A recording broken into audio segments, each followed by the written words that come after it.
Let's go for the actual store. Europa, natural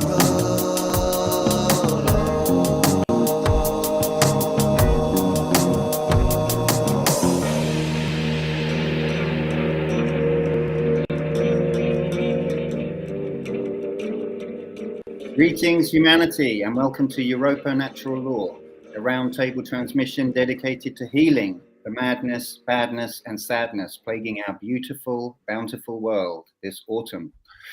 Through regaining our sanity, reclaiming our inborn sovereignty, and honoring our inherent responsibility, we can improve reality. That's what we're going to do right now. I'm Nemo Jones, reporting for Beauty in Devon. And I give a chance for everyone else to give a little introduction of themselves. Over to you, Markus. Okay. Hello, I'm Markus. I'm a content creator from Austria, Middle Europe, and I have a channel called Roter Lotus, which means Red Lotus, and I do translate the episodes of What on Earth is Happening into German. That's short introductions.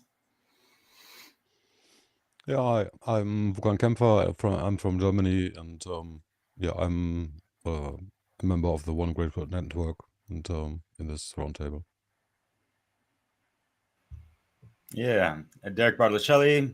Had a pleasure of having Alpha Vuka on Dissolving the Divide, which I had with Leslie Powers. I'm in her wonderful space and place at this moment in time on the West Coast side of things, California, but I stay Frenchified by the Mediterranean normally, but yeah.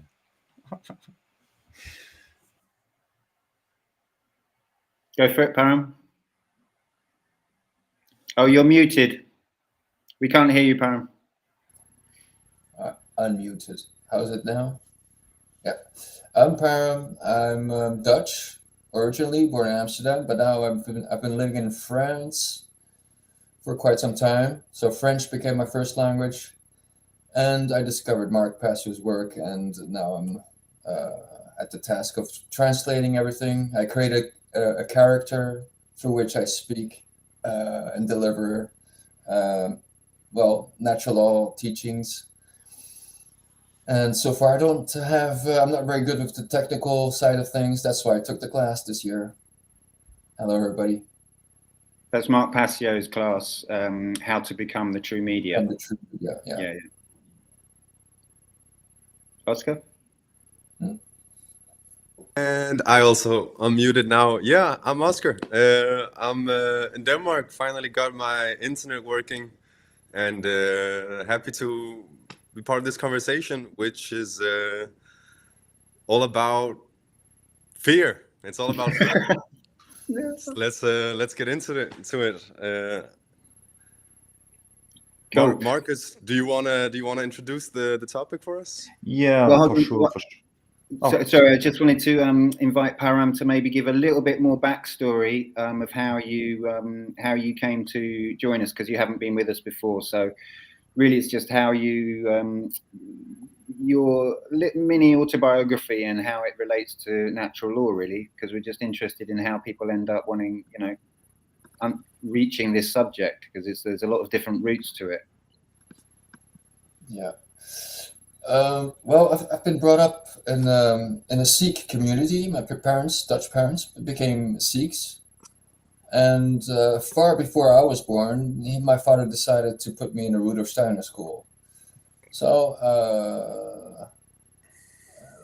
yeah, I guess I could be blessed to have those two balanced influences in my life. The sacred feminine, I would say, with the Rudolf Steiner school, and somewhat of the sacred masculine, this self-defense principle that's pretty strong in the Sikhism movement, at least originally.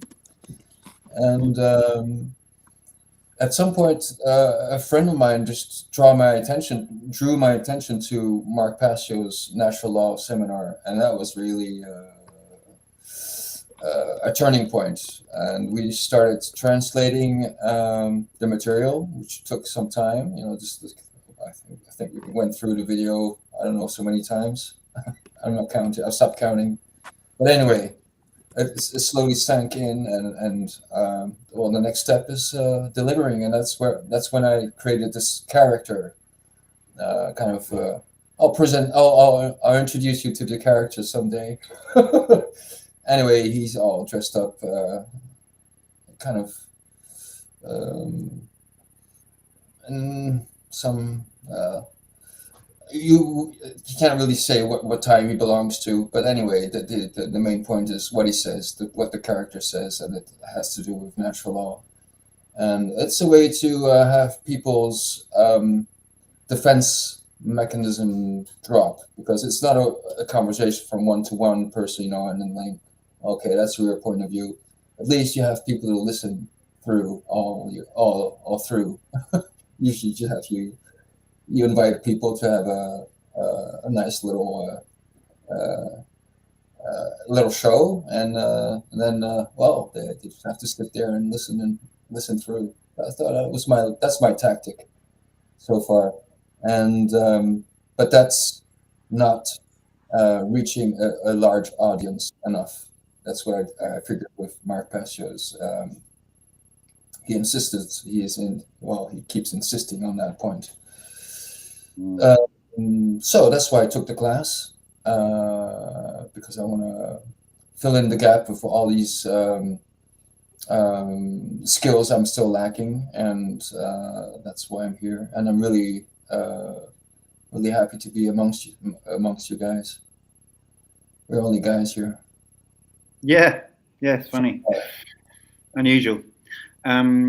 So yeah, just for people that don't know, Mark Passio, who's been, I think, a big influence on everyone involved in the channel, is over I'm not sure, a few years, has run a course called How to Become the True Media, and yeah, that pretty much sums up what it's about, and so that's what we're talking about when we mention that. So the subject is fear for this week. So welcome everyone. So it's great to have you all here.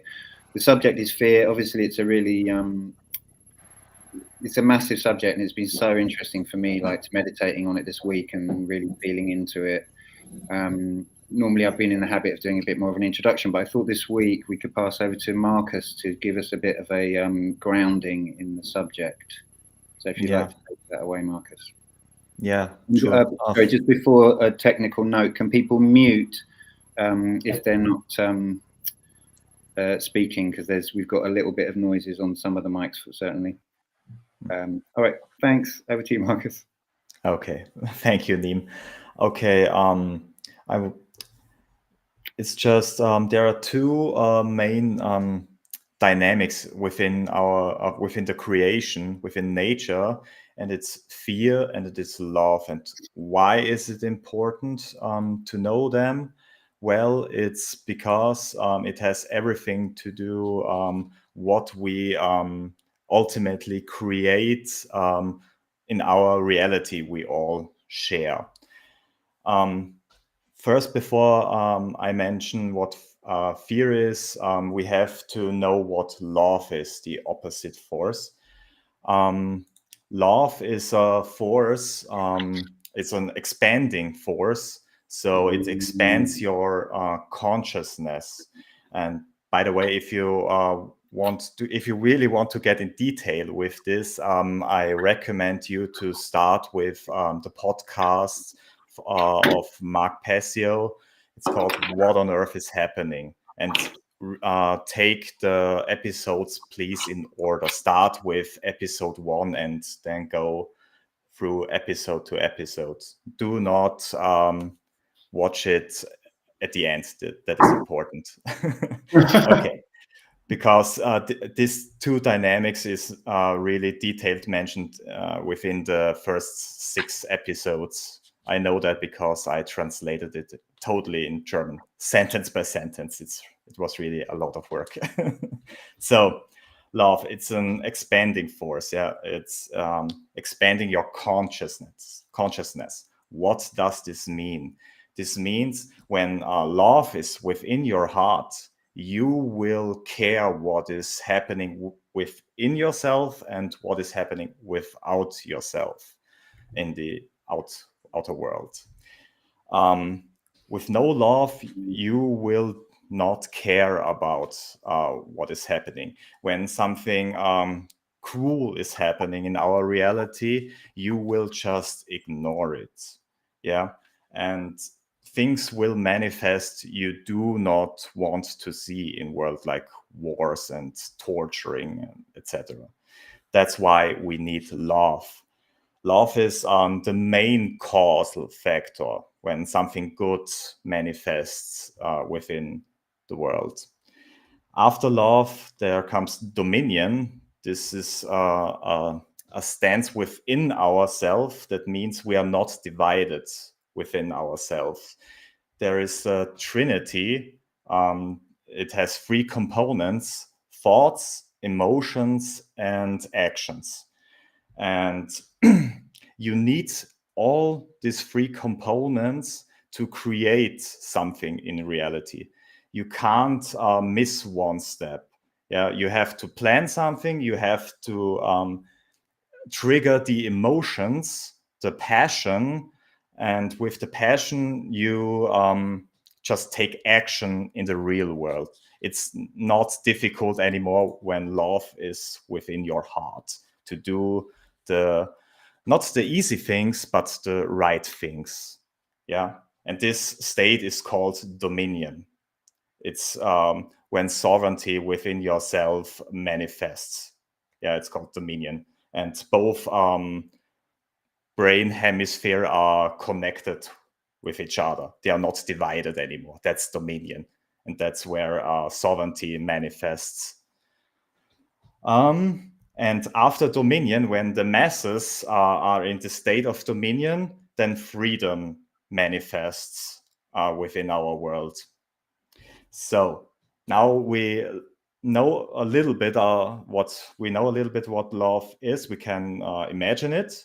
Now it's easier to understand what fear is. It's just the opposite of love. Fear doesn't expand your consciousness, it shuts it down. Yeah.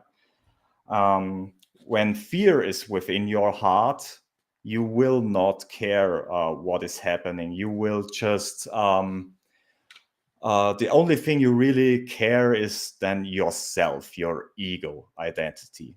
Yeah. When wars are happening, you just don't care. When slavery is expanding around the world, we unfortunately see in our world, then most people do not care because they have fear in their heart. It's important to know this because a lot of people are just are on Telegram channels and say, oh no, this terrible thing, this and that, everything, a lot of bad news are spreading around, but they're just sitting there and say, I do not want this manifested thing in the world, but it is already manifested. You have to go to the causal factor, and this is fear. Then this bad manifestation will stop when the masses are not in fear anymore. Because with fear, the next step is confusion.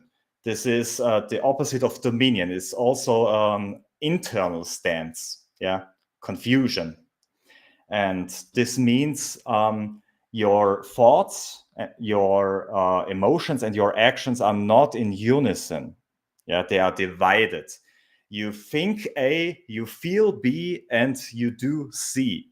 Nothing makes sense anymore. You are totally confused within yourself. It's like when you are on a ship, yeah, and there are 3 captains, and the first captain say, this way, and the other says, no, this way, and the third one says, no, you fools, we have to go this way.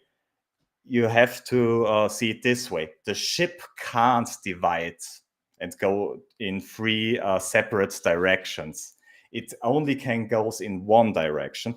And when these 3 captains are divided, what these 3 captains do not know, that there is a 4th captain which takes control of the ship. The ship doesn't go anywhere like randomly in random directions.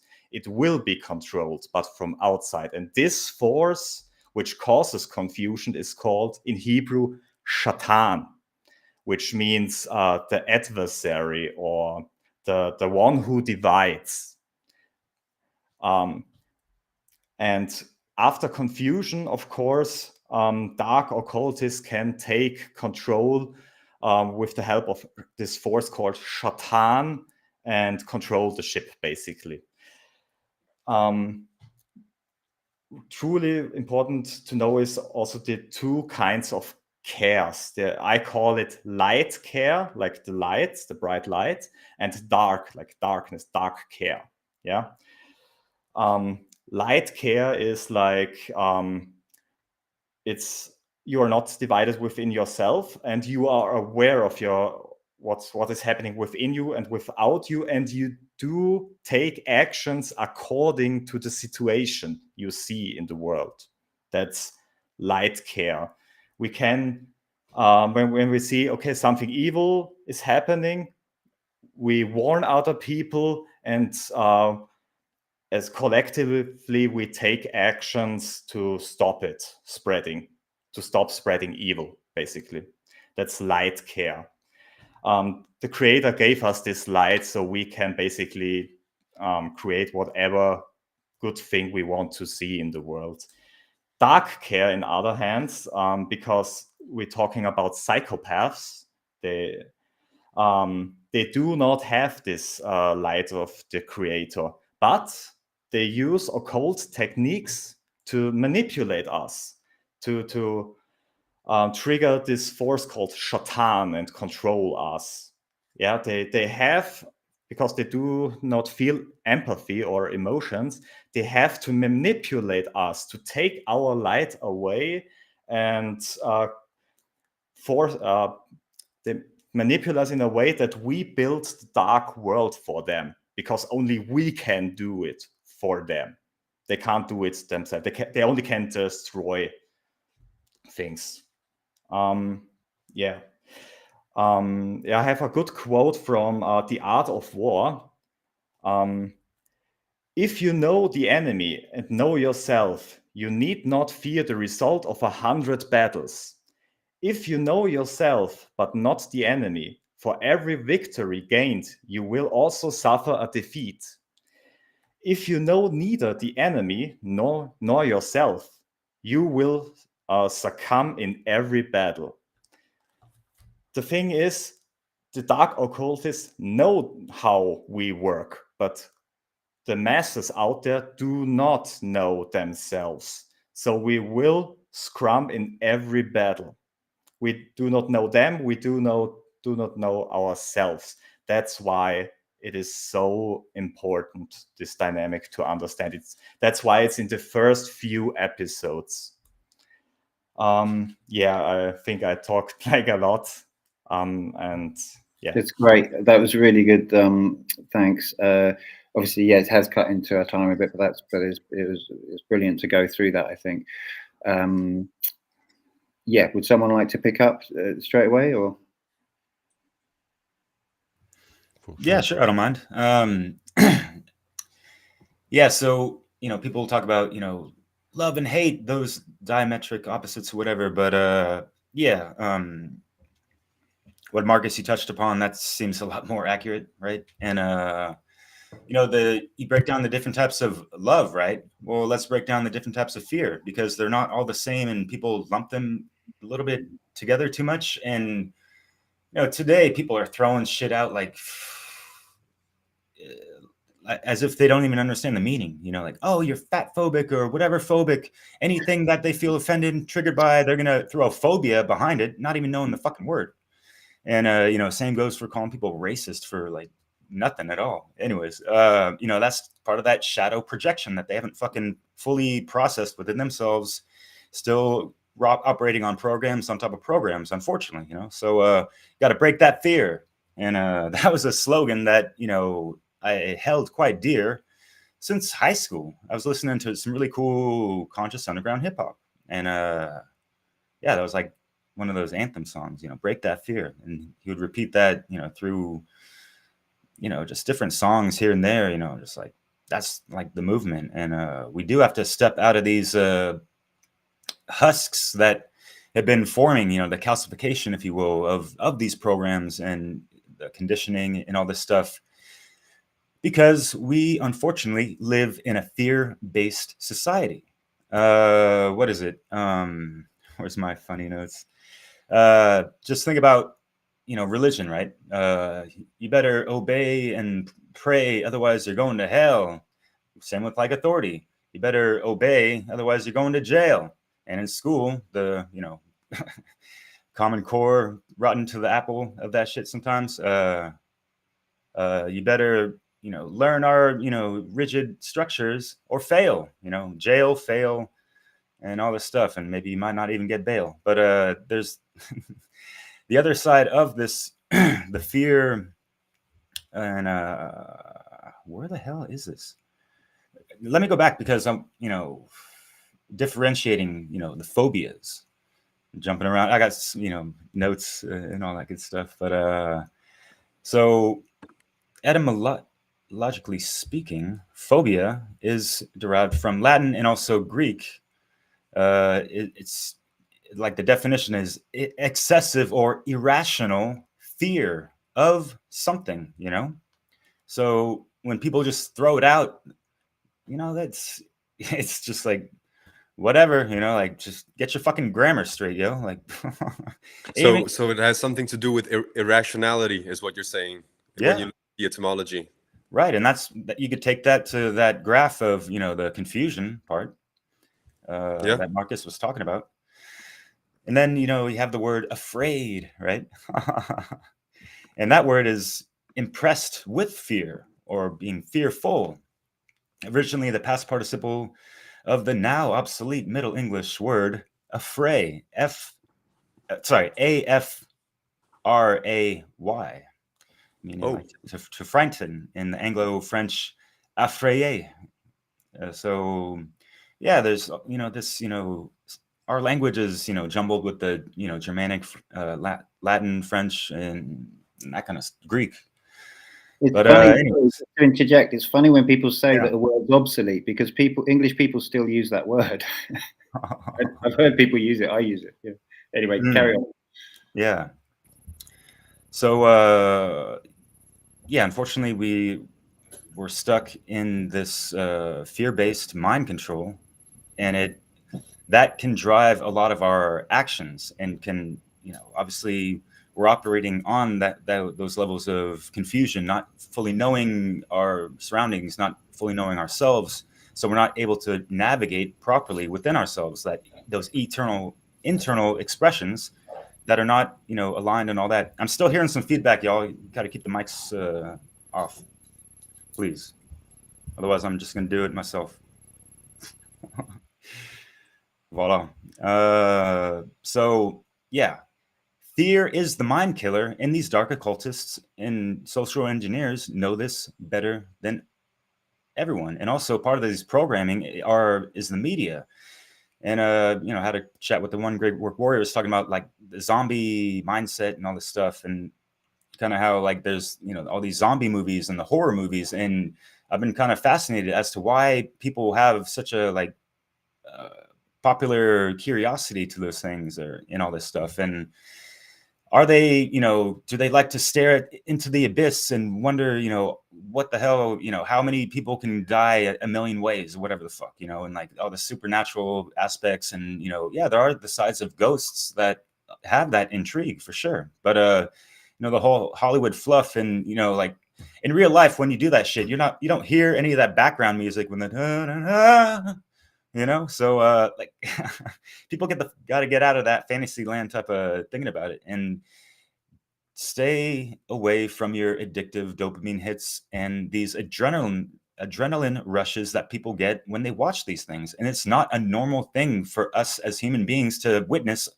you know, much at all in our lives, you know. So things to consider with that, and how these things play into our minds sometimes, and it really depends on how young people are, and they have these, very impressionable minds that they're subjected to all this stuff. They don't even know themselves and all this stuff. They don't know how to properly process these things and what have you. So yeah, there's people are operating on that like R complex part of the brain, the fight, flight, fear, fawn, freeze, and all these things, right? They're not using the neocortex, which is why, hey, in the Matrix, wake up, Neo cortex, right? To have that full, triune brain properly optimal with the limbic, with the emotions, being able to sail on the oceans, and having your captains not so drunk and all, looking like Three Stooges, right? Kind of what Marcus was talking about, or the Three Monkeys, as Oscar's got.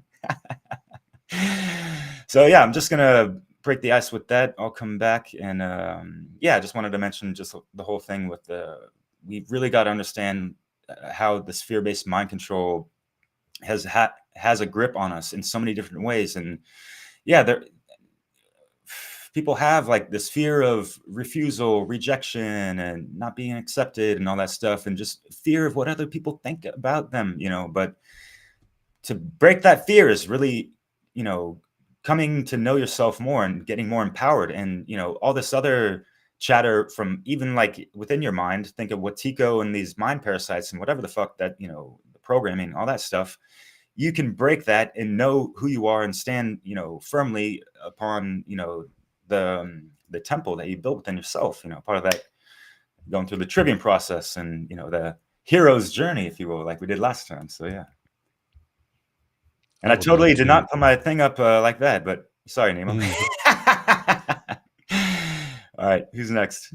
I would like to add something to that. Yeah, you said phobia from the Greek word phobos, and I wanted just to explain the point of irrational.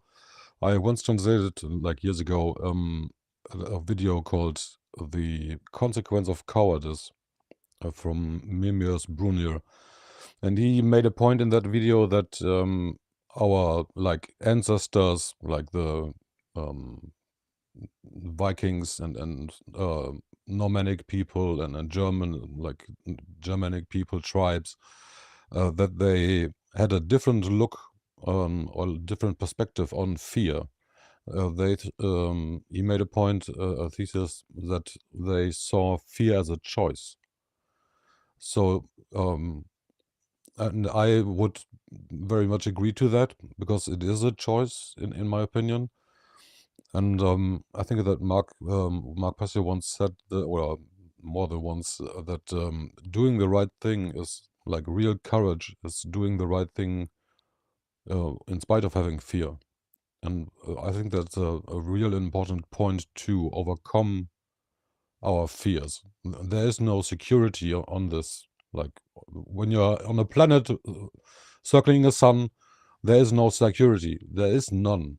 Like he explained it, I think, in neo-feminism, like an asteroid or meteorite could hit us every time, and there's nothing we could do about it. It's just an illusion.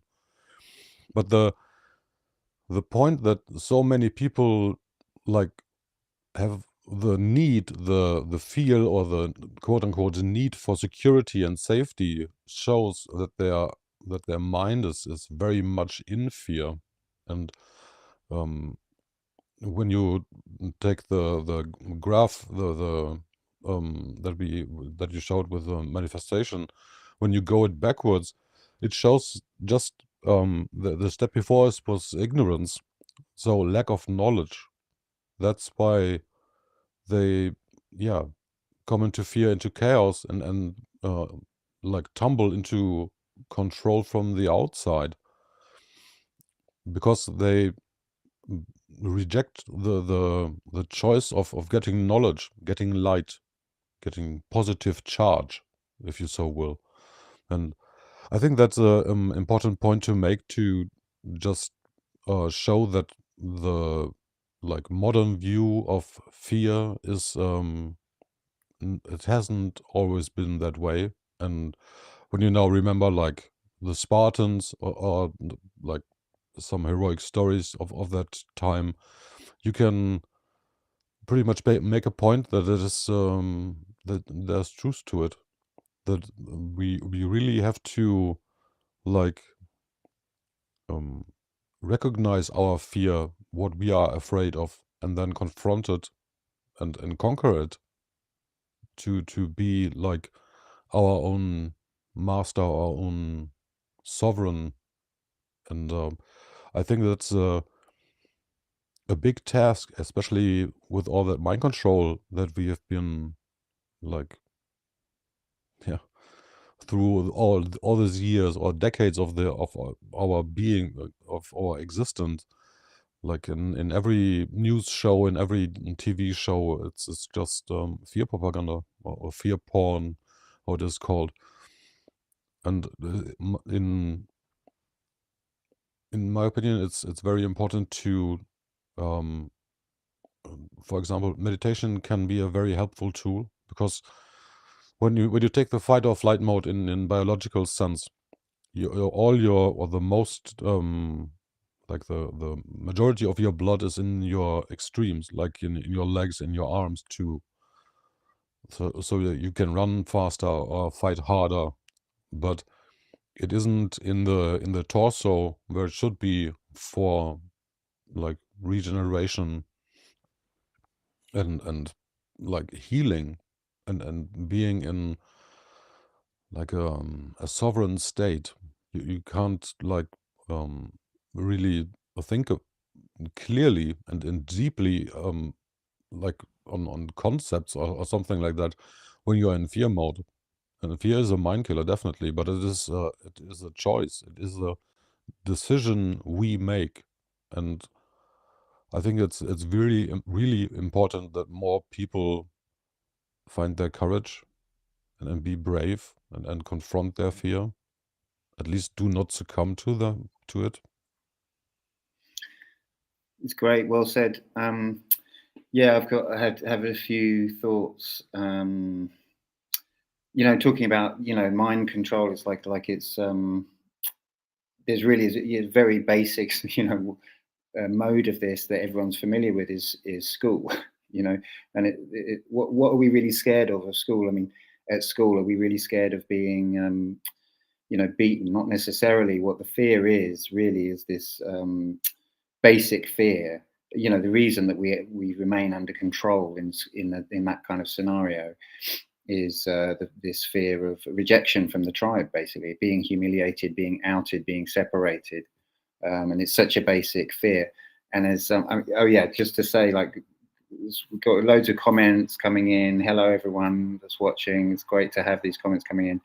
And I just was going to pick up on one. You know, Leslie said fear is a physiological survival-based response. Of course it is. Of course we need to, you know, we need fear at that level. But when we were discussing this in the chat, the Telegram chat, which you're all invited to, by the way, the links in the description.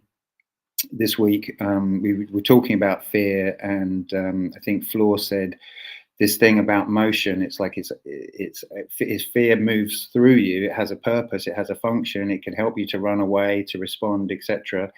But then it needs, you know, we need to have that fluidity to come out of it, and we don't. You know, and this is what I've really thought about this week, really feeling into this subject, is I'm scared.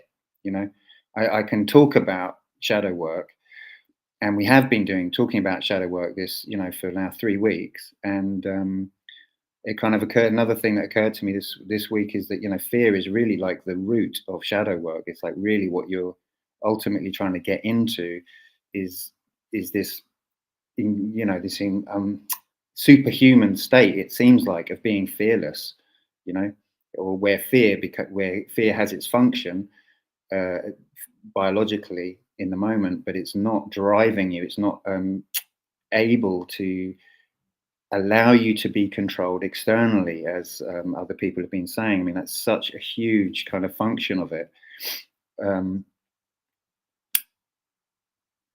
And yeah, well, I mean, you know, just as an example of that, I mean, obviously we all remember the dreadful disease that plagued us all like a few years ago, and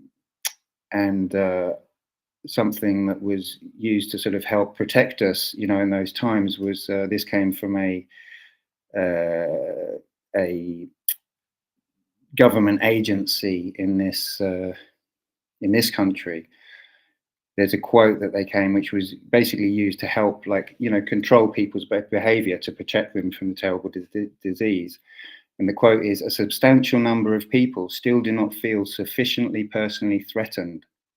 The perceived level of personal threat needs to be increased among those who are complacent, using hard-hitting emotional messaging," which was certainly done very effectively at that time.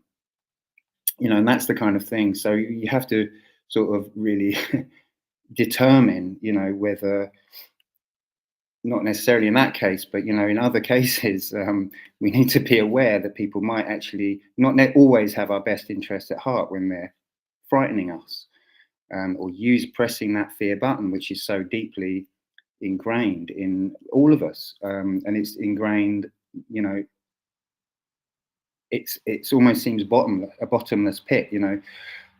And speaking, you know, this process going on the internet and speaking to the world, it makes me scared, you know, but I've sort of overcome that to a certain degree to do this show. And I want to do more because, you know, this is an example of kind of, for me, it's stretching myself in that way. But the more I've thought about this subject, the more I'm like, well, I'm literally scratching the surface. You know, there's so much to do, and there's this collective fear that we have that goes really deep. And just to sort of bring in another quote, this was a guy that I'd sort of forgotten about, but he wrote a book called, which is a really powerful title, I think, called "Only Fear Dies," Barry Long. And he says, he said, "I die now, not in agony, not in pain, but in conscious life, dying to everything except what is. And in dying daily to my unhappiness, dying for life, I finally realize the incredible truth. There is no death. All that dies is my fear of dying. Only fear dies. And the death of fear is liberation." Another quote of his is, "The main barrier to truth is fear." So he wrote a lot about this, and maybe this seems a little bit left field to bring that in, but it was an interesting quote that I remembered, and an interesting book that I read back in the day. So I will pass it on. Thank you.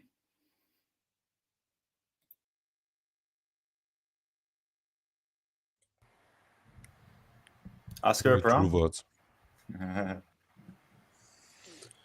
Yeah, sure. I'm just gonna check that my mic is a good level. Perfect. Yeah, I think what you were doing, Derek, by kind of distinguishing between different types of fear was really valuable, because like from the first impression, I would say, like, fear is just, it's simple. It's just fear. It's me shitting my pants, or like shaking, or, you know, scared of a threat. Like it's fear. Like it's so obvious. But what you were doing felt valuable, because yeah, there's definitely different aspects to it, or like different elements to it. So there's the collective fears, as you were kind of hinting to, Nemo, the which you also went into, Derek, like the manipulation and or maybe more the like the cultural beliefs we have. One of them someone mentioned was the fear of punishment.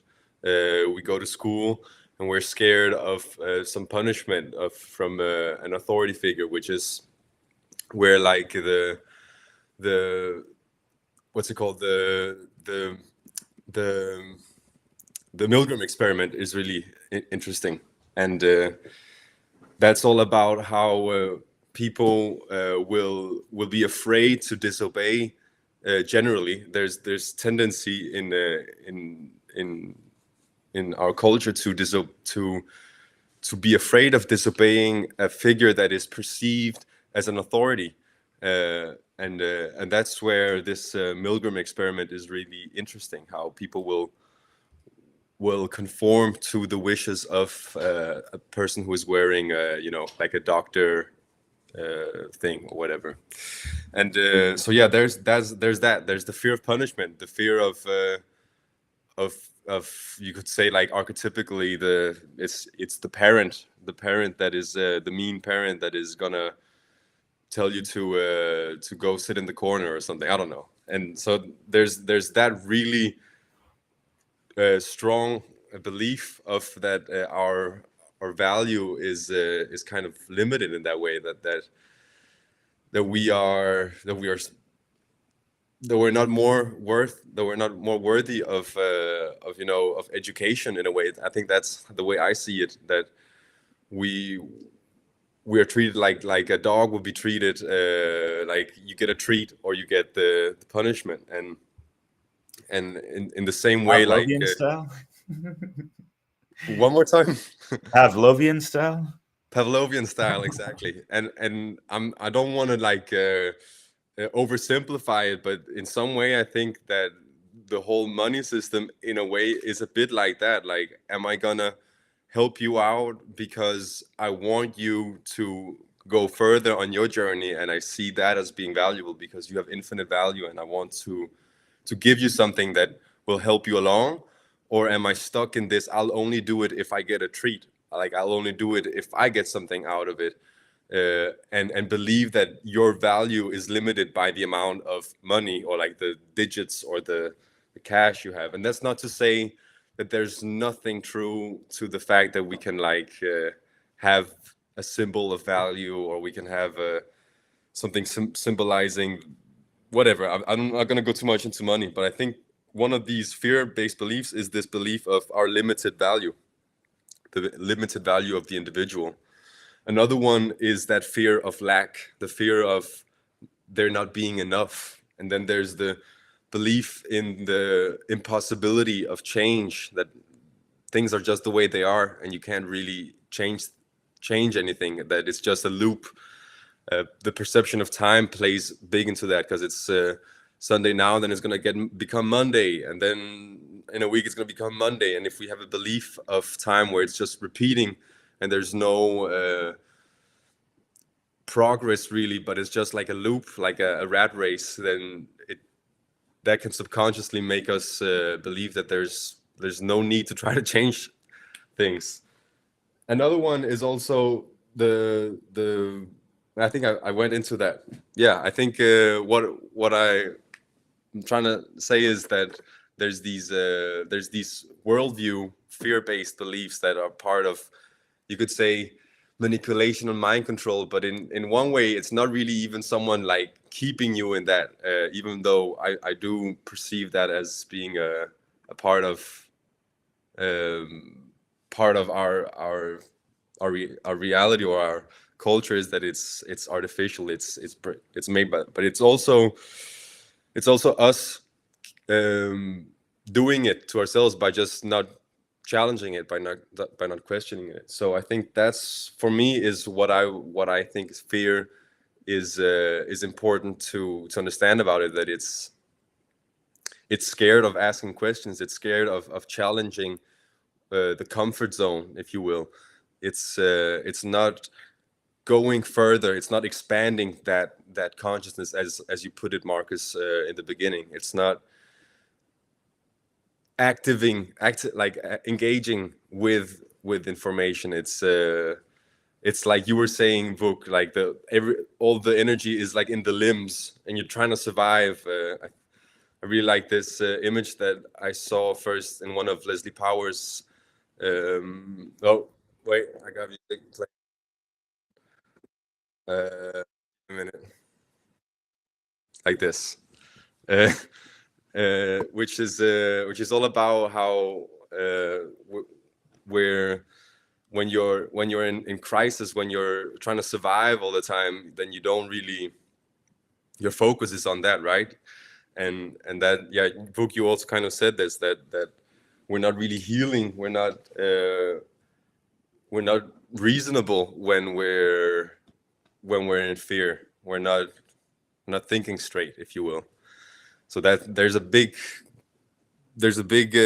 need to be very to discriminate what information we're gonna look into. Like, not to say we shouldn't look into the things that can scare us, going down the rabbit hole. That's very good to do, but we don't want to dwell on so much information about reality that is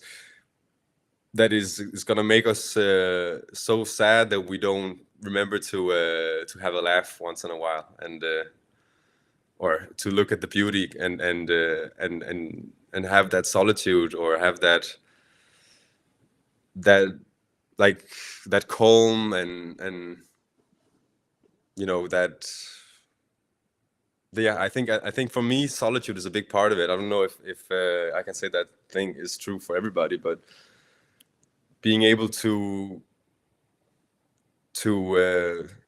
kind of recharge, and in whatever way one does that, to kind of not be in that, oh shit, I got all these things I gotta do, and just, someone also mentioned meditation. That's probably the best way to do it, right? Is to come home.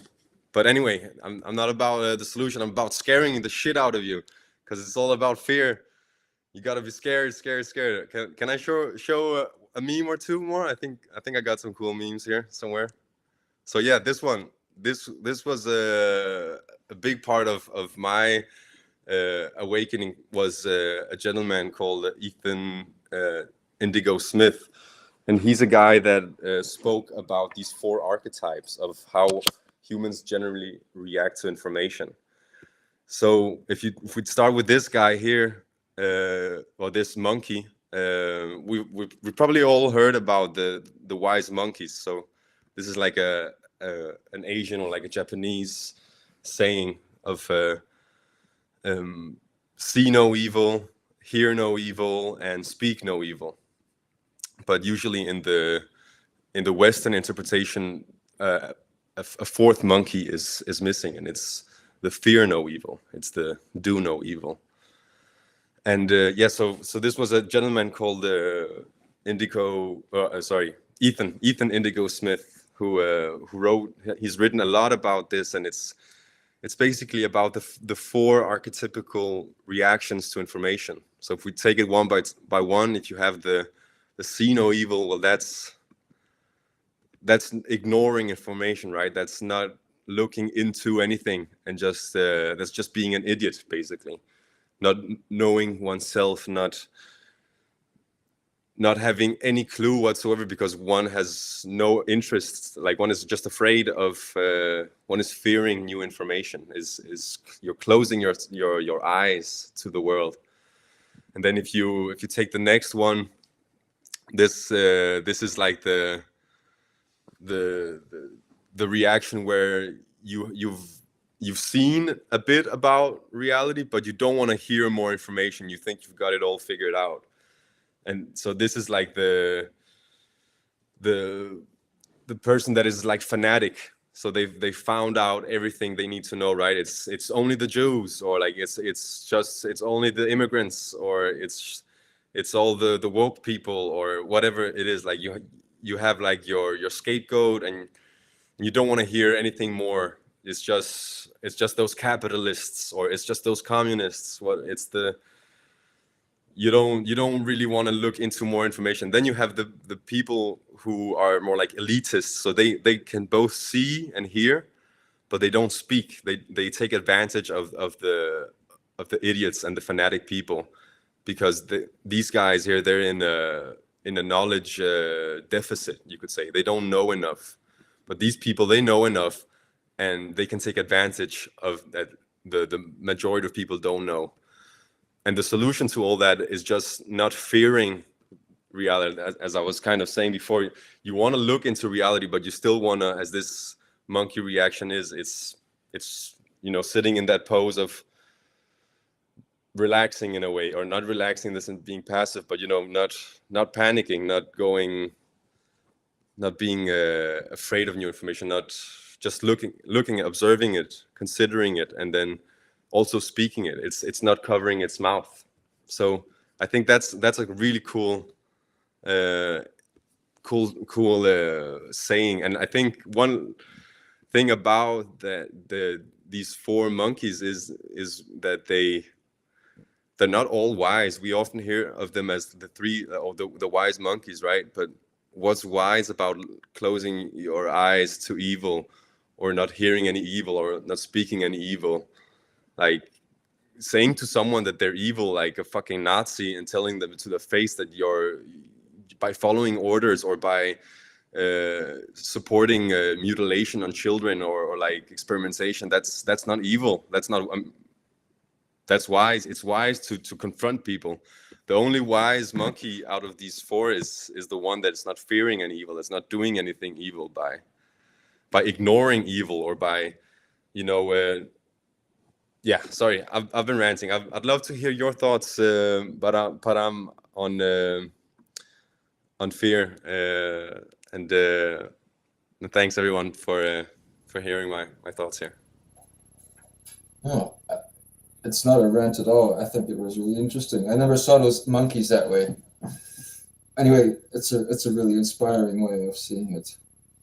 Oh, look up. Oh, I wanna come back. Just come back to Sun Tzu's quote. It's a very interesting quote, and there are actually 4 combinations, and there's one missing. Not that you missed one, but I think Sun Tzu maybe missed one, because if one knows thyself and your enemy, should fear no bad outcome in any battle. Okay, that's one. Then there's the one that he knows himself, but not the enemy. And then for every battle won, he'll lose the next. But then You lose something, yeah. You lose something. yeah. But there's another one is if you know yourself, but you don't know your enemy. No, you know, neither. Not Yeah, yourself. but then there's 2 combinations possible. Either you know yourself, but you don't know the enemy, or you know the enemy, but you don't know yourself. If you know yourself, but not the enemy, for every But the victory outcome gained. is different. But the outcome should be different. And I think when you know yourself, but you don't know the enemy, you lose. You eventually lose. For every battle won, you'll lose the next. But if you don't know yourself, but you know your enemy, you'll probably become the enemy you're pretending to fight. Typically the Antifa, that behave in very tyrannical ways. But they're fighting fascism, don't they? But they behave that way. So that's, and then of course, then he who knows himself and knows the enemy, will have a good chance of winning mainly any battle and win the war. This is just suggested, but there are 4 possibilities. I see there are combinations of knowing yourself, not knowing yourself, not knowing your enemy, knowing your enemy, not knowing yourself, knowing both or ignoring both. And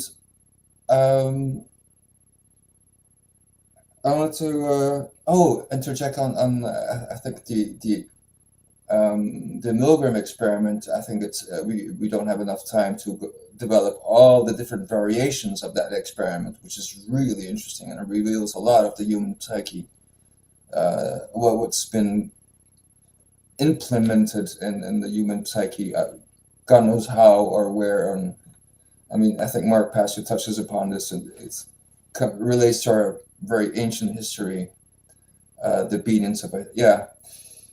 But there's one very, very positive variation of the experiment when the next candidate, which is supposed to hit the the electricity, the décharge électrique.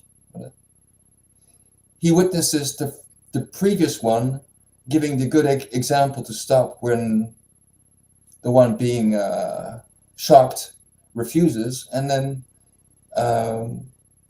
the percentage of people going all the way to the deadly what's it called, the décharge, Electroshock. yeah, drops all the way down. Instead of, I can't remember where, I think it was 66 or even more when they don't witness anything. But when they witness people going all along the way, it's even worse, of course. And that relates to the group, l'instinct grégaire, the instinct of belonging to the group. So everybody is afraid to be ostracized, of course. But also inspired by someone who does the good example. That's what you're saying, right? That there's a positive side to this experiment. Yeah, and very few people know about that variation of the experiment, which is very telling of what we are supposed to do. Is just incarnate or just be the example around us. I mean, that's an everyday job, 24/7, I guess. Anyway, it's just. Oh yeah, and Oscar, you're talking about fear and the self-made limitations. Maybe it's out of the subject. That's maybe like a little aside, but it reminds me of something artificial. It's almost like there's also another variation of fear. It's we discussed phobia, and then there's anxiety. And anxiety is an unexplained or unidentified source of fear. So there's something there, and it's like almost like you're feeding an egregore. Do you know this word, egregore? It's like this. No, I don't know it. Oh, that's getting kind of. There are no positive egregores. It's like this in the astral field. When people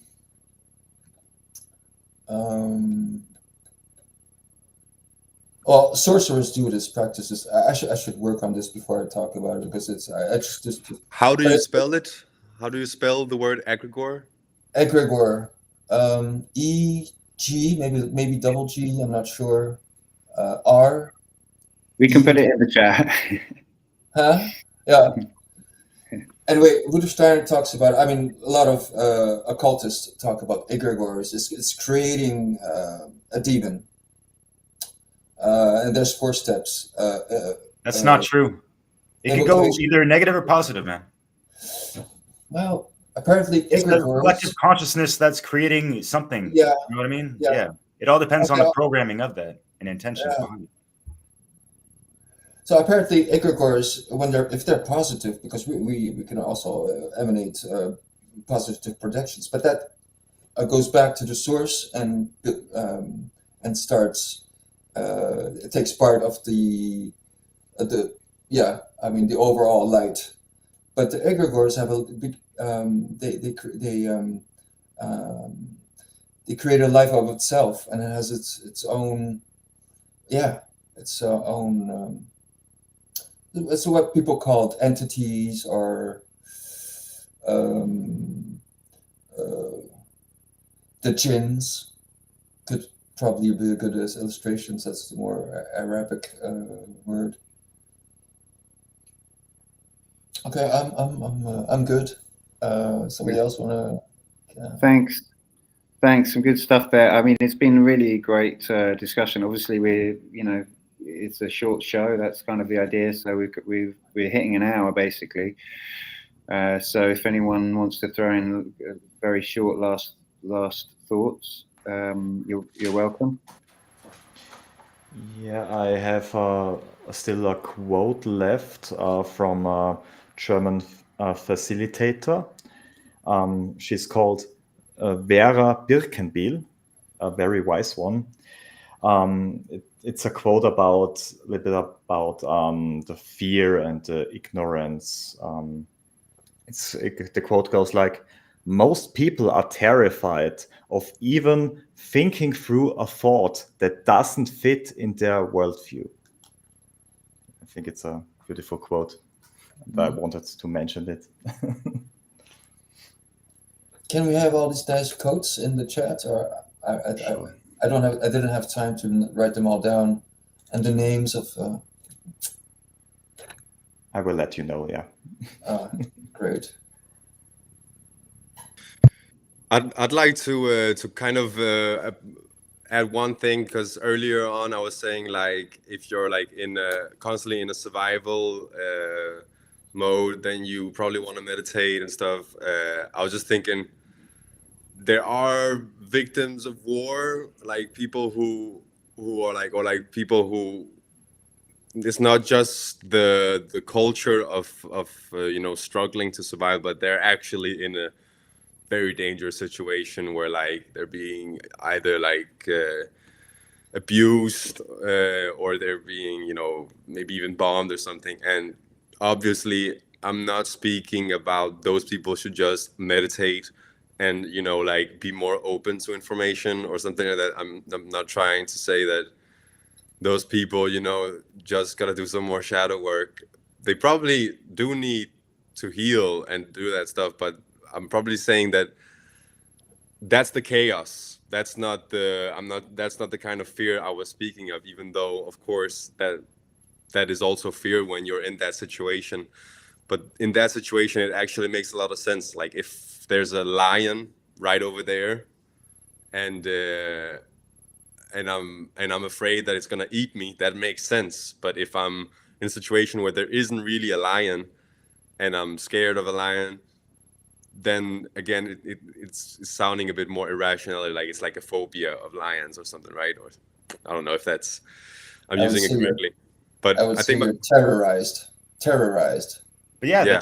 And traumatized, and that kind of what creates a phobia. That can be that catalyst. I wanted to add that up in that. Yeah, I have a big feel for Palestinians. I mean, that's not. Yeah, definitely. Can I go? Were you done, Oscar? Sorry, I didn't want to cut you off. I was done. I actually, that was what I was thinking about. I was just thinking about, there's these children being fucking mutilated by fucking bombs and like having their homes destroyed and watching their elderly die because there's no medicine, like the medicine is being stopped, all of this crazy shit.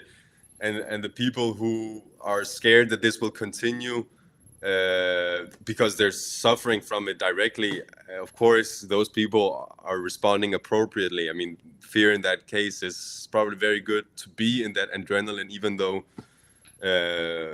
I'm not saying that they're on their own. I think we have to, like, as people who are in the West and are even maybe supporting Denmark is supporting the genocide and so on. I think what an individual in this part of the world can do, instead of just being afraid and just seeing all these videos and be like, oh shit, it's happening. I'm not saying it's bad to look at the videos. I'm saying we shouldn't be like in that.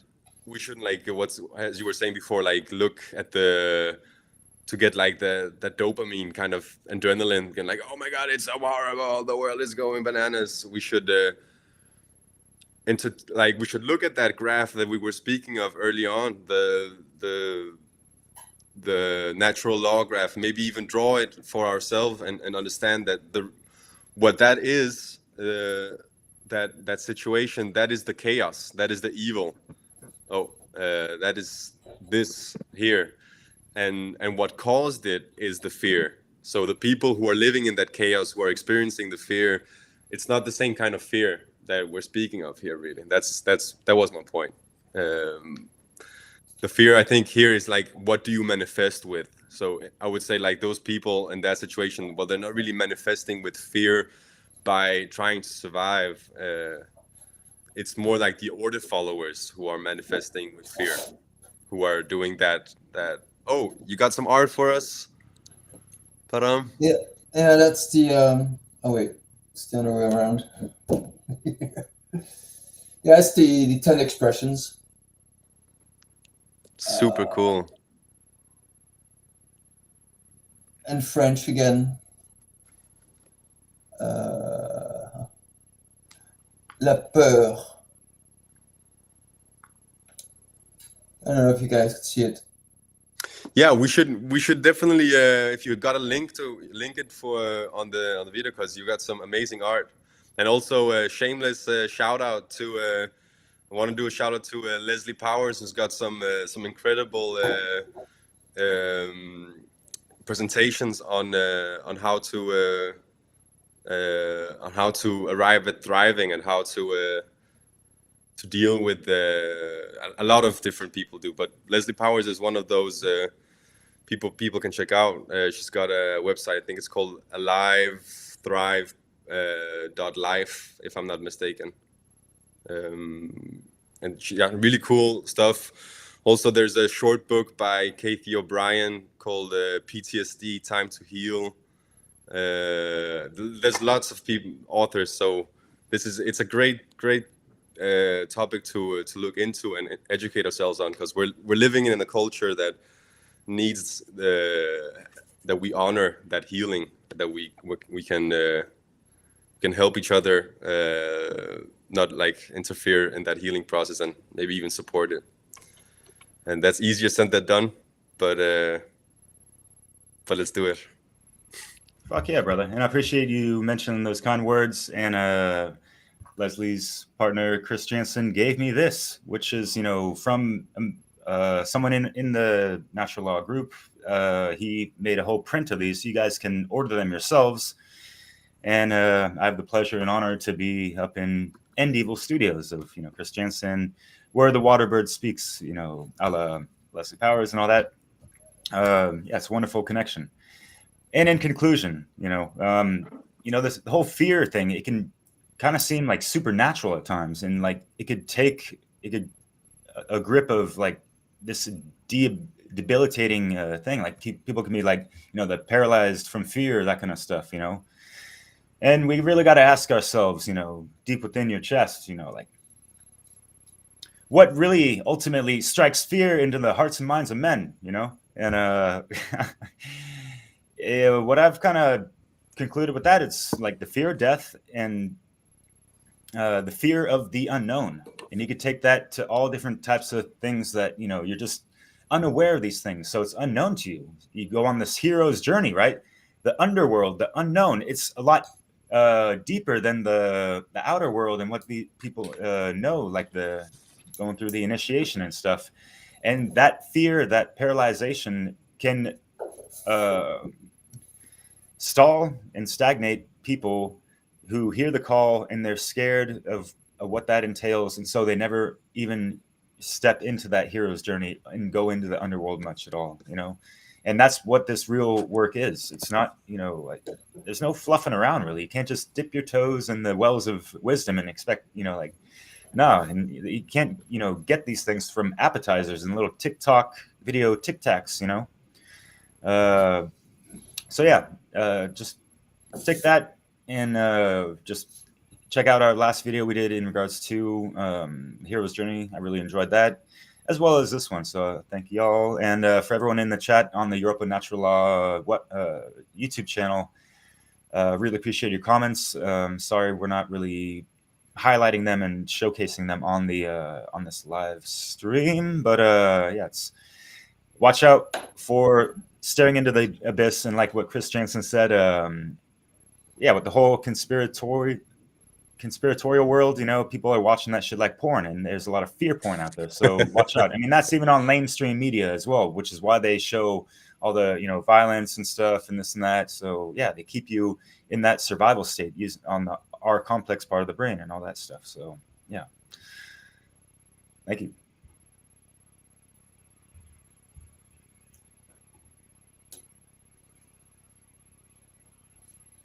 If anyone's trying to speak, they might be muted. Sorry, did I not unmute myself? I just said Vuk or Markus, did you want to jump in just for a last word? Oh, Markus, you already did have a last word, didn't you? Sorry. Yeah. You can have one more if you want. If you want more. Oh, Oh gosh. Yeah. Yeah, it's So, yeah, we just need to stop this fear. We have to take our lights back, because only we sentient beings are really able to manifest things in this world. And when we stop fear, we stop all the madness which is going on.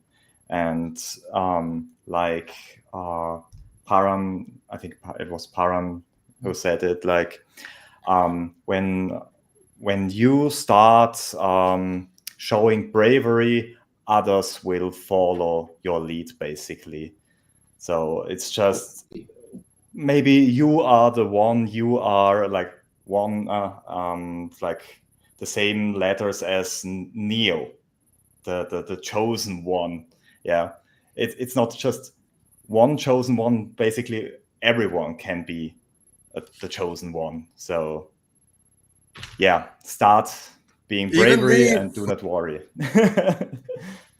We can stop this if we want to. Vuk, anything?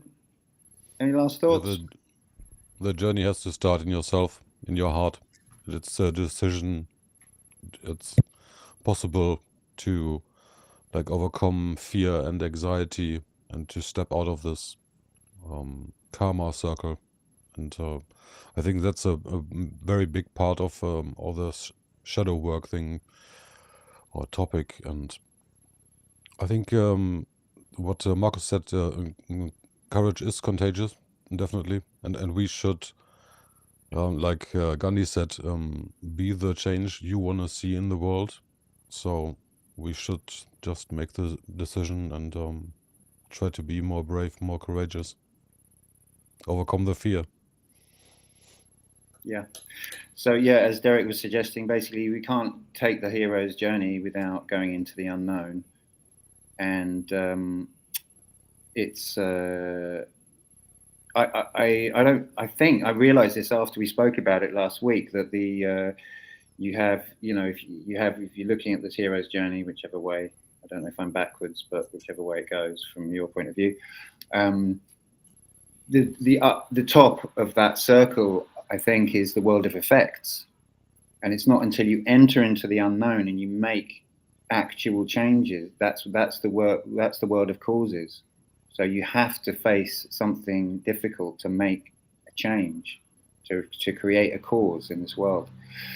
Yeah, so I just thought I'd end on that. And yeah, this has been such a great thing for me. I don't know what subject we're going to go on to next, but it's been very interesting for me to contemplate this and think about this subject and think about where I'm, and to be honest, you know, again, which I think I ended on last week, you know, being honest with myself about, well, am I this big courageous lion that's, you know, that can take anything on, that will stand up for truth regardless of what I'm threatened by? You know, is that really me? Am I really there yet? You know, what do I need to do to really get there? It's like, it's such a challenge to really look at those things. So I'd encourage everyone to what's he holding up? Oh yeah, the lion. Yeah, nice. Okay, so thanks everyone.